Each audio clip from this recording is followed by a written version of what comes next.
For your final step, you're going to be taking your patterns that are in the metal and you're going to draw them into the background of your black poster board.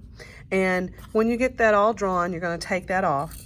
You're going to have to do some contrasting. You're going to have to do some blending. You're going to have to do more than one color for some of your areas. And when I talk about contrasting, so I'm talking about where you come in and you color in your space and then you create some kind of contrast around it, whether it's with a darker color between the shapes, between the spaces, whether you're adding a little bit of white to highlight it. You've learned how to blend your colors. And you have to do that or it's not going to show up when you're working. So let's say that I wanted to do two different colors. Then I could take the darker blue and put that as my contrast, and it kind of pops that color up, and then it'll help me keep it different.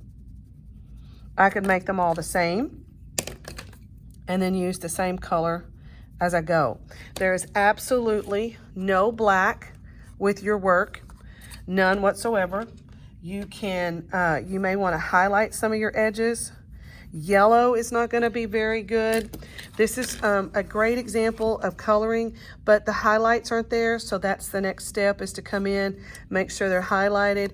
And then here's another example where this area, as you can see, still needs a little popping up. I'm not sure if it's as bright in the video as it is in person, but the contrast is there now between the spaces, and that's what you have to do in order to make them show up. And again, there is no black at all. You have to color the entire surface, and you have to remember, you know how to do blending. You can use any colors you want. You can make any kind of color scheme that you want, and you are coloring smoothly and evenly to fill in your spaces.